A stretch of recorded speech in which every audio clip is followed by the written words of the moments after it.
தம்புரான் ரிஷபானந்த சுவாமிகள் தஞ்சை வரும் தேதி ஜூன் 1, 2, 3. தொடர்புக்கு 8428229284. தம்புரான் ரிஷபானந்த சுவாமிகள் பெங்களூர் வரும் தேதி ஜூன் 10 முதல் 13 வரை. தொடர்புக்கு 7200065710. தம்புரான் ரிஷபானந்த சுவாமிகள் மலேசியா வரும் தேதி ஜூன் 16 முதல் 23 வரை. தொடர்புக்கு 9360204777. அனைவருக்கும் வணக்கம். நான் உங்கள் தம்புரான் ரிஷபானந்தர். நண்பர்களே, 3/6/2024 அருமையான குரோதி வருடம் வைகாசி மாதம் 21ஆம் நாள் அருமையான திங்கட்கிழமை 3ஆம் தேதி. நம்ம இன்னும் தஞ்சாவூர்ல தான் அன்பர்களை சந்திச்சுட்டு இருக்கோம். 3ஆம் தேதி வரைக்கும் தஞ்சாவூர்ல தான் இருக்கோம்.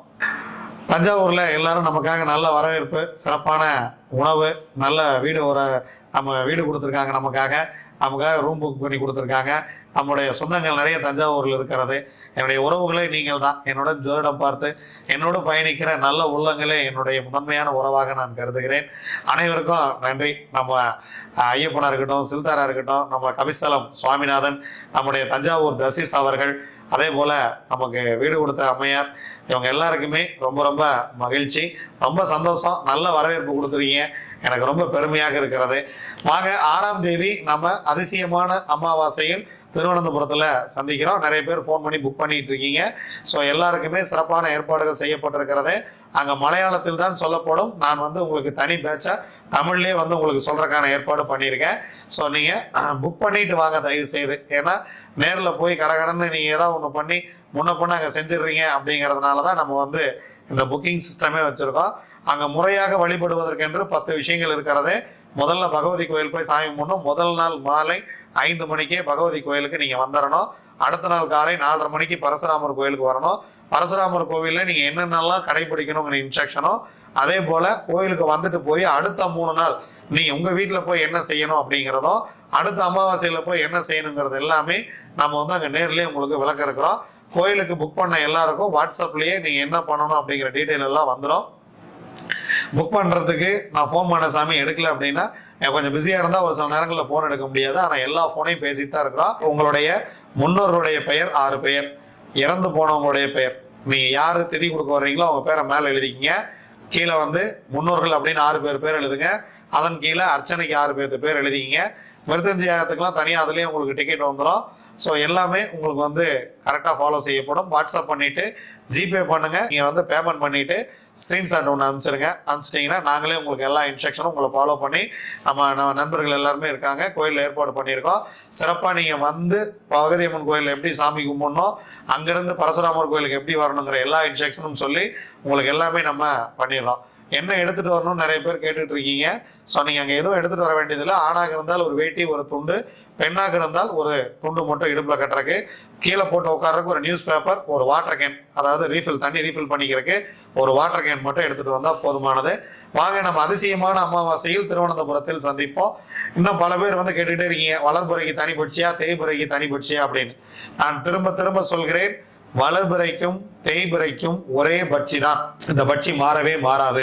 காரணம், பஞ்சாங்கத்தில் பல வருடமாக வளர்பிறையோ தேய்பிறையோ ஒரே பட்சி தான். அதாவது மாறும், டைமிங் மாறும், உங்களுடைய பலன்கள் மாறும், ஆனா பட்சி மாறவே மாறாது.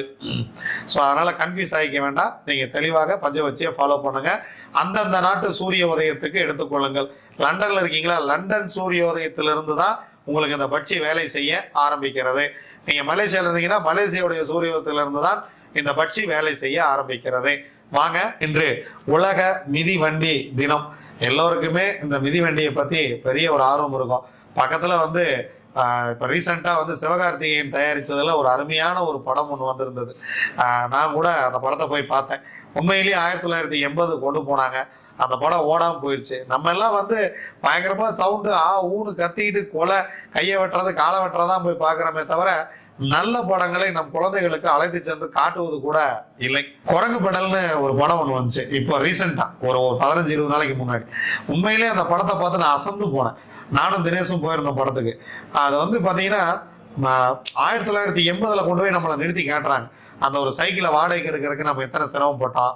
அந்த காலகட்டங்களில் சைக்கிள் இல்லாமல் சைக்கிள் வச்சிருக்கிறவனை பணக்காரனா பார்த்தோம். இன்னைக்கு ஆடி வச்சிருக்கிறவனையே நம்ம பணக்காரனா பார்க்கறது இல்லை. ஆனால் அன்னைக்கு ஒரு வீட்டில் சைக்கிள் நின்னா அதுக்கு என்ன ஒரு மரியாதை. அப்படியே பெரிய கேரியர் வச்ச சைக்கிள், எங்கள் அப்பா சைக்கிள் வச்சிருக்கார்.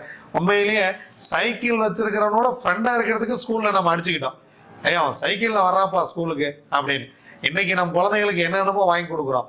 ஆனால் நம்ம கடந்து வந்த அந்த பாதை என்றாவது நமக்கு மறந்து விடுமா? நிச்சயம் மறக்காது. ஏன்னா நாம் அந்த சைக்கிளை வாடகைக்கு எடுத்து ஓட்டுறதுக்கு 50 பைசா சாமி, அந்த 50 பைசா சைக்கிளை வாடகைக்கு எடுத்து ஓட்ட முடியாமல் நான் பல நாள் ஏங்கியிருக்கேன். அதை வந்து 1 மணி நேரத்துக்கு எடுத்துகிட்டு வந்து அதை கீழே விழுகாமல் அதை எங்கேயாவது காயமாயிராமல் அவன் அந்த சைக்கிளுக்கு போய் ரெக்கமெண்டேஷன்.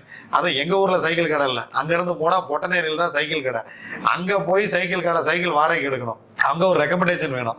அங்கேருந்து எதுக்கால இருக்கிற டெய்லர் கடையில் சொல்லி அங்கேருந்து ஒரு ரெக்கமெண்டேஷன் வாங்கி, சரி நம்ம பழனிப்பு மையம் தான்ப்பா கொடுத்து அனுப்பா அப்படின்னு சொல்லி அதை எடுத்துக்கிட்டு நம்ம ஒரு கிரவுண்டுக்கு வந்து ஓட்டிட்டு அந்த 1 மணி நேரத்துக்குள்ளே கொண்டு போய் நிறுத்தி எத்தனை சிரமன்றீங்க. உண்மையிலே சொல்கிறேன், வாழ்க்கையிலேயே நான் சைக்கிள் ஓட்டி பழகிறதுக்கு மாதிரியான சிரமம் வேற எதுக்குமே நான் பட்டதில்லை. பின்னாடி வந்து நான் எவ்வளவோ லாஸ் ஆனதுக்கு கூட அந்த அளவுக்கு நான் ரிஸ்க் எடுத்துருப்பேனான்னு தெரியல. ஆனால் அந்த இளம் வயதில் நமக்கு எதுவும் கிடைக்காத வயதில் நாம் எப்படி இந்த சைக்கிள் பின்னாடி அலைந்தோம். இன்னைக்கு வந்து எல்லாமே காரு பைக்குன்னு போயிட்டா சைக்கிள் ஓட்டுறதே கிடையாது. சைக்கிள் ஓட்டினா உடல் ஆரோக்கியமாக இருக்கும். உங்கள் குழந்தைகளுக்கு மிதிவண்டி வாங்கி கொடுங்கள், மிதிவண்டியை ஓட்டி பழகி சொல்லுங்கள். நீங்கள் வந்து சும்மா இருக்கிற நேரத்தில் அவங்க ஓட்டி பழகட்டுமே, வீட்டுக்கு 2 மிதிவண்டி இருக்கட்டுமே. சீனாவில் பாருங்க, ஒரு குறிப்பிட்ட தூரத்துக்கு போனால் மிதிவண்டி தான். நீங்கள் அந்த தூரத்தை கடந்து போனால் தான் நீங்கள் வந்து வேற மோட்டார் சைக்கிளே உபயோகப்படுத்தணும். அப்போ மிதிவண்டிகளுடைய பெருமை எல்லோருக்கும் தெரிந்திருக்கிறது. நாம் பல ஆண்டுகளாக மிதிவண்டிகளுடன் பழகியவர்கள் பல பேர் வந்து மிதிவண்டி தான் என்னுடைய உயிர், சைக்கிள் தான் என்னோட உயிர்னு வாழ்ந்தவங்களா இருக்காங்க. எங்கள் அப்பா சாகிற வரைக்கும் ஒரு சைக்கிளோடய இருந்தார். எங்கே போனாலும் அந்த சைக்கிள் தான் அவருக்கு. அதில் தான் போவார் வருவார். அதை வந்து அதை பார்க்கும் போதெல்லாம் கொஞ்சம் பெருமையாக இருக்கும். அதனால் நீங்கள் மிதிவண்டிகளை ஓட்டுவதற்கு உங்கள் குழந்தைகளுக்கு சொல்லிக் கொடுங்கள். உடல் ஆரோக்கியத்தோடு மகிழ்வோடு இருங்கள். வாங்க, திதி யோகம் கரணம் 4 நட்சத்திரம் என்ன சொல்கிறது, பஞ்சாங்கம் பார்ப்போம். அதிகாலை 1:41 வரைக்குமே ஏகாதசி நிறைவு பெறுகிறது. அதன் பின்பு இரவு 11:31 வரைக்கும் துவாதசி இருக்கிறது. அதன் பின்பு திரையோதசி திதி. அதிகாலை 12:52 வரைக்கும் ரேவதி நட்சத்திரம்.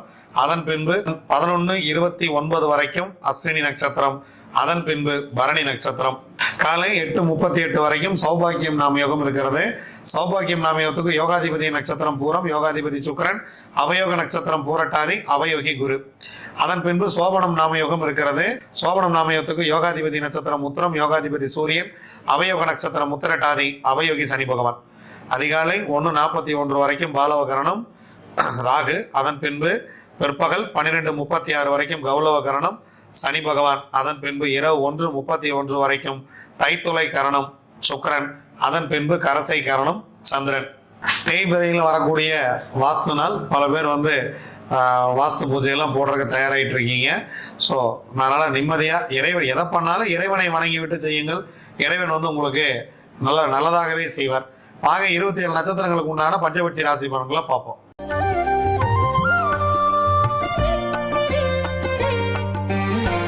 அஸ்வினி, பரணி, கார்த்திகை, ரோகிணி, மிருகசிரிசம் உங்களுடைய பக்ஷி வல்லூர். முதல் ஜாமம் உங்கள் பறவை துயில் 25% காரிய வெற்றி. 2ஆம் ஜாமம் உங்கள் பறவை அரசு 100% காரிய வெற்றி. முக்கியமான வேலை இருந்தால் இந்த நேரத்தில் செய்து கொள்ளுங்கள். 3ஆம் ஜாமம் உங்கள் பறவை நடை 50% காரிய வெற்றி. 4ஆம் ஜாமம் உங்கள் பறவை ஊன் 75% காரிய வெற்றி. 5ஆம் ஜாமம் 6ஆம் ஜாமம் இரண்டுமே சிறப்பாக இல்லை. அதனால் முக்கியமான வேலைகள் இருந்தால் பிறகு பார்த்து கொள்ளலாம். 7ஆம் ஜாமம் உங்கள் பறவை அரசு வேலையில் இருக்கிறது, 100% காரிய வெற்றி. 8ஆம் ஜாமம் உங்கள் பறவை ஊன் 75% காரிய வெற்றி. 9ஆம் ஜாமம் உங்கள் பறவை துயில் உங்களுக்கு 25% மட்டுமே காரிய வெற்றியை தரும். நீங்கள் ஏதாவது முக்கியமான வேலை கிளம்புறீங்க அப்படின்னா பிரம்ம முகூர்த்தத்தில் கூட செஞ்சுக்கலாம். ஏன்னா பிரம்ம முகூர்த்தம் 50% வெற்றி நடையில் இருக்குது. அதற்கு முன்பாக நீங்கள் புதிய விஷயங்களை துவங்க வேண்டாம். புதுசாக ஒரு ட்ராவலிங் போகிறோம் அப்படின்னா அதை வந்து துவங்க வேண்டாம். திருவாதிரை, புனர்பூசம், பூசம், ஆயில்யம், மகம், பூரம் உங்களுடைய பக்ஷி ஆந்தை படுபட்சி. திங்கட்கிழமை அன்னைக்கு முக்கியமான வேலைகள் ஏதேனும் இருந்தால் தவிர்த்து விடுங்கள். செவ்வாய்க்கிழமை பார்த்து கொள்ளலாம். அன்றாட வேலைகளை மட்டும் செய்யுங்கள். இறை வழிபாட்டை மேற்கொள்ளுங்கள். உத்திரம், அஸ்தம், சித்திரை, சுவாதி, விசாகம் உங்களுடைய பறவை காகம். முதல் ஜாமம் உங்களுக்கு சிறப்பாக இல்லை. அதனால் காலையில் நேரத்தில் முக்கியமான விஷயங்களெல்லாம் நீங்கள் கொஞ்சம் தள்ளி போட்டுறது பெட்டர். இரண்டாம் ஜாமம் துயில். அதனால் முதல் 2 ஜாமங்களும் முக்கியமான வேலைகளை தள்ளி போட்டுட்டு 3ஆம் ஜாமம் சிறப்பாக இருக்கிறது. உங்கள் பறவை அரசு வேலையில் இருக்கிறது, 100% காரிய வெற்றி. 4ஆம் ஜாமம் நடை, 50% காரிய வெற்றி. 5ஆம் ஜாமம் ஊன், 75% காரிய வெற்றி. 6ஆம் ஜாமம் துயில், உங்கள் பறவை 25% மட்டுமே வெற்றியை கொடுக்கும். 7ஆம் ஜாமம் உங்கள் பறவை நடை, 50% மட்டுமே காரிய வெற்றியை கொடுக்கும். 8ஆம் ஜாமம் உங்கள் பறவை சிறப்பாக இல்லை. 9ஆம் ஜாமம் உங்கள் பறவை சிறப்பாக இருக்கிறது, அரசு வேலை செய்ய இருக்கிறது. முக்கியமான வேலைகள் இருந்தால் இந்த நேரத்தில் தூங்குங்கள், பிரம்ம முகூர்த்தத்தில் நல்ல ஒரு வெற்றியை கொடுக்கும். 10ஆம் ஜாமம் உங்கள் பறவை ஊன், 75% காரிய வெற்றி. ஸோ முக்கியமான வேலை இருக்குது அப்படின்னா இந்த நேரத்தை நீங்கள் தாராளமாக பயன்படுத்தலாம், மிகப்பெரிய வெற்றியே கிடைக்கும். அனுஷம், கேட்டை, மூலம், பூராடம், உத்திராடம் உங்களுடைய பட்சி கோழி. முதல் ஜாமம் உங்கள் பறவை சிறப்பாக இருக்கிறது, அரசு வேலை, எடுக்கக்கூடிய காரியம் 100% வெற்றி. நீங்கள் எங்கேயாவது கிளம்பணும் அப்படின்னா கொஞ்சம் முன்னாடியே இந்த பிரம்ம முகூர்த்தத்தில் கொஞ்சம் முன்னாடியே முதல் ஜாமத்திலேயே கிளம்பிடுறது அப்படிங்கிறது நல்ல விஷயம். 2ஆம் ஜாமம் நடை, உங்களுடைய பறவை 50% வெற்றி. 3ஆம் ஜாமம் ஊன், உங்களுடைய பறவை 75% வெற்றியை கொடுக்கும். 4ஆம் ஜாமம் உங்கள் பறவை சிறப்பாக இல்லை. 5ஆம் ஜாமமும் உங்களுக்கு சிறப்பாக இல்லை. ஸோ முக்கியமான வேலைகள் இருந்தால் அடுத்த ஜாமத்தில் பார்த்து கொள்ளலாம். 6ஆம் ஜாமம் உங்கள் பறவை ஊன், எடுக்கக்கூடிய காரியம் 75% வெற்றியை கொடுத்துவிடும். 7ஆம் ஜாமம் உங்கள் பறவை துயில், 25% மட்டுமே காரிய வெற்றியை கொடுக்கும். 8ஆம் ஜாமம் உங்கள் பறவை நடை, 50% காரிய வெற்றியை கொடுக்கும். 9ஆம் ஜாமம் உங்கள் பறவை சிறப்பாக இல்லை. 10ஆம் ஜாமம் சிறப்பாக இருக்கிறது, பிரம்ம முகூர்த்தம் அருமையான வேலை. முக்கியமான வேலைகள் இருந்தால் இந்த பிரம்ம முகூர்த்தத்தில் தூங்குங்கள், வாழ்க்கை மிகப்பெரிய ஒரு வெற்றியை கொடுக்கும். திருவோணம், அவிட்டம், சதயம், பூரட்டாதி, உத்திரட்டாதி, ரேவதி உங்களுடைய பக்ஷி மயில். முதல் ஜாமம் ஊன், 75% காரிய வெற்றி. 2ஆம் ஜாமம் சிறப்பாக இல்லை. 3ஆம் ஜாமம் துயில், 25% வெற்றி. அதனால் 2ஆம் ஜாமம் 3ஆம் ஜாமம் ரெண்டையுமே தவிர்த்து விடுவது மிக மிக சிறப்பு. 4ஆம் ஜாமம் மதியம் சிறப்பாக இருக்கிறது, அரசு வேலை செய்கிறது பறவை, 100% காரிய வெற்றி. 5ஆம் ஜாமம் உங்கள் பறவை நடை, 50% காரிய வெற்றி. 6ஆம் ஜாமம் மாலை வேலை ரொம்ப சிறப்பாக இருக்கிறது, 100% காரிய வெற்றியை கொடுத்துவிடும். 7ஆம் ஜாமம் ஊன், 75% வெற்றி. 8ஆம் ஜாமம் உங்கள் பறவை துயிலில் இருக்கிறது. 9ஆம் ஜாமம் நடை, 50% வெற்றி. 10ஆம் ஜாமம் பிரம்ம முகூர்த்தம் சிறப்பாக இல்லை. முக்கியமான வேலை இருந்தால் நாளை பார்த்து கொள்ளலாம். இதுவரைக்கும் 27 நட்சத்திரங்களுக்கு உண்டான பஞ்சபட்சி ராசி பலன்களை பார்த்தோம். வாங்க தொடர்ந்து நாம் பயணிப்போம். 4ஆம் தேதி செவ்வாய்க்கிழமை எப்படி இருக்கிறது அப்படிங்கிறத பார்க்க இருக்கிறோம்.